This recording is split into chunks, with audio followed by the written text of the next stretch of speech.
ये है स्पेन, 5 करोड़ की आबादी वाला यूरोप का चौथा सबसे बड़ा कंट्री, जिसका करीबन 70% एरिया बिल्कुल खाली है। स्पेन की 90% पॉपुलेशन इधर मैड्रिड और ये रेड हाईलाइटेड कोस्टल एरियाज में रहती है और ये बीच वाला येलो हाईलाइटेड एरिया बिल्कुल खाली है। मतलब 4.5 करोड़ लोग स्पेन के सिर्फ 30% एरिया पर रहते हैं। हालांकि स्पेन एक ऐसा कंट्री है जिसका क्लाइमेट और ज्योग्राफी कमाल है। यहाँ पर बीचेस हैं, घने जंगल हैं, पहाड़ हैं, डेजर्ट्स हैं, पर फिर भी लोग ऐसे अजीब तरीके से क्यों आबाद हैं? और ऐसा नहीं है कि इस येलो हाईलाइटेड एरिया में हमेशा से कोई नहीं रहता था, बल्कि कुछ साल पहले तो यहाँ बहुत से लोग आबाद थे। मगर अब अगर आप इस सेंट्रल और नॉर्दर्न पार्ट में जाएं तो वहाँ आपको पूरे ऐसे गाँव मिलेंगे जहाँ खाली घर और बिल्डिंग्स हैं जो अब खंडर बन चुके हैं, क्योंकि वहाँ कोई नहीं रहता। लेकिन आखिर ऐसा क्यों है? स्पेन के इस अजीब से पॉपुलेशन पैटर्न का उसकी हिस्ट्री, उसकी पॉलिटिक्स, उसकी ज्योग्राफी और कुछ सोशल फैक्टर्स के साथ बहुत ही गहरा ताल्लुक है। आज की वीडियो में हम जानेंगे स्पेन के बारे में कुछ ऐसी चीजें जो शायद इससे पहले आपने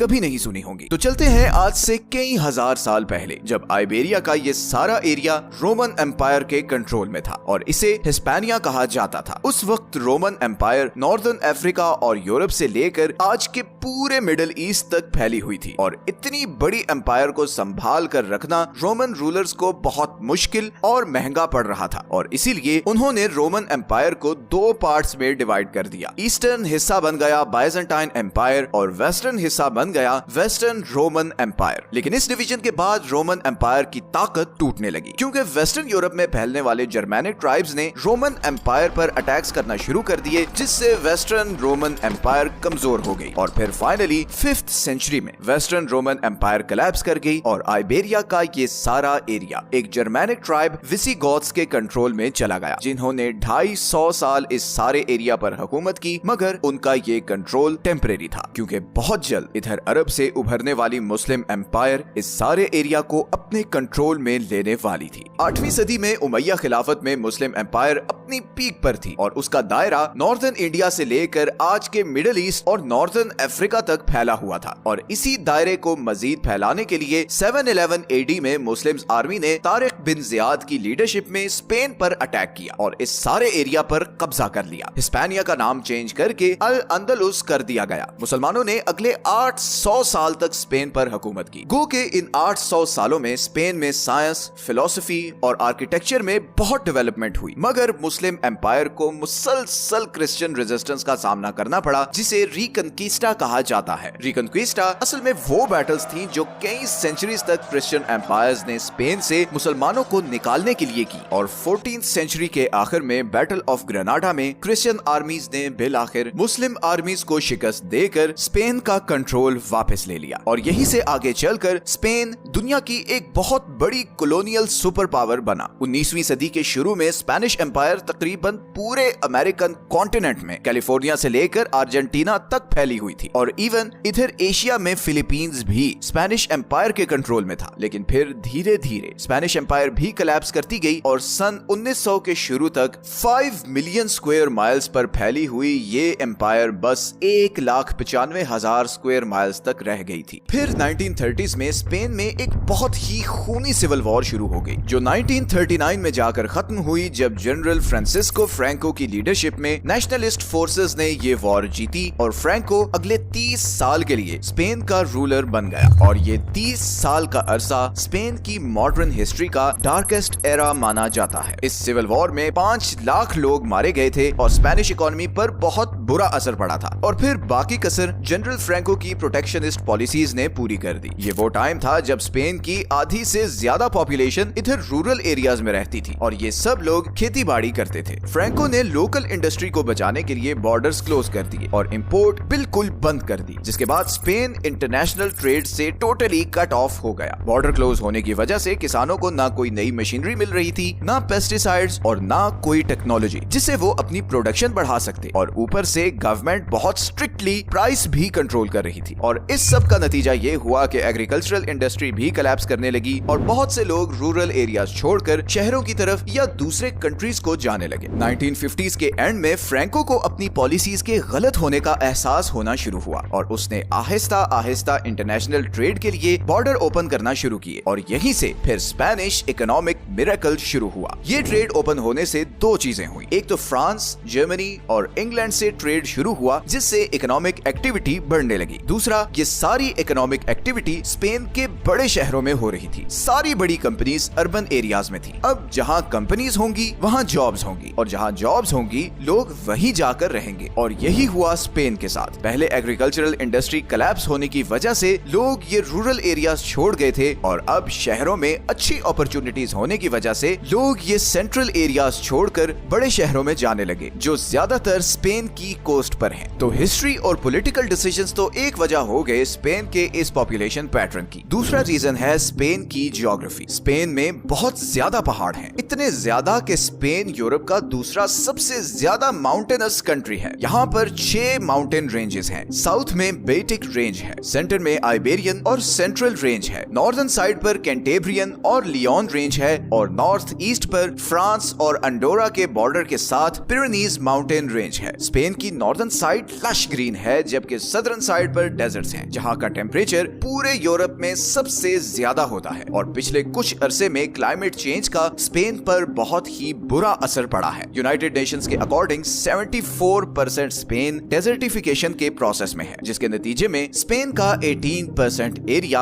हमेशा के लिए डेजर्ट बन सकता है। ऐसी सिचुएशन में रूरल एरियाज में प्रॉपर वाटर फैसिलिटीज ना होने की वजह से बहुत से लोग इन रूरल एरियाज को छोड़कर शहरों को जा रहे हैं। इसी तरह अगर हम स्पेन का सबसे खाली रीजन देखें तो वो नॉर्दर्न साइड पर ये एरिया है जिसे स्पेनिश लैपलैंड या सिरेनिया कैल्टेबेरिका कहते हैं और ये एरिया डेनमार्क और क्रोएशिया जैसे कंट्रीज से भी बड़ा है। यहाँ कम पॉपुलेशन होने की सबसे बड़ी वजह यही माउंटेन रेंजेस हैं, जिसकी वजह से यहाँ कंस्ट्रक्शन करना या रेल रोड नेटवर्क बनाना बहुत मुश्किल और महंगा काम है और इसीलिए यहाँ पर प्रॉपर इंफ्रास्ट्रक्चर नहीं बिल्ड किया जा सका, जिसकी वजह से ये एरिया आज 21वीं सदी में भी बहुत बैकवर्ड है। इसी तरह मैड्रिड से सिर्फ 100 किलोमीटर दूर सायाटन है, जहाँ पर कभी बहुत लोग आबाद थे मगर अब ये एक गोस्ट टाउन बनता जा रहा है और आज की डेट में यहाँ सिर्फ 50 लोग रहते हैं। लेकिन यहाँ पर डीपॉपुलेशन ज्योग्राफी की वजह से नहीं बल्कि इंफ्रास्ट्रक्चर की कमी के साथ साथ एक और बहुत बड़ी प्रॉब्लम की वजह से भी है और वो है लो फर्टिलिटी रेट। स्पेन यूरोप का वो अकेला कंट्री है जहाँ पर फर्टिलिटी रेट पूरे यूरोप में सबसे कम है। पिछले 5 सालों में स्पेन में बर्थ से ज्यादा डेथ्स हुई हैं। स्पेन का फर्टिलिटी रेट पिछले 50 सालों से मुसलसल गिर रहा है और इसकी सबसे बड़ी वजह है लोगों का सिंगल रहना और अनस्टेबल एम्प्लॉयमेंट अपॉर्चुनिटीज। अपनी फाइनेंशियल सिचुएशन बेहतर करते करते इन लोगों को इतना टाइम लग जाता है कि शादी की उम्र निकल जाती है। स्पेन में 10% माएं 40 साल की उम्र में पहला बच्चा पैदा करती हैं और यही वजह है कि स्पेन में एवरेज बर्थ रेट 1.19 पर वुमेन है। मतलब ऑन एवरेज एक स्पेनिश औरत सिर्फ एक बच्चा पैदा करती है और NIH के डेटा के अकॉर्डिंग किसी भी कंट्री को अपनी पॉपुलेशन को सस्टेन करने के लिए कम से कम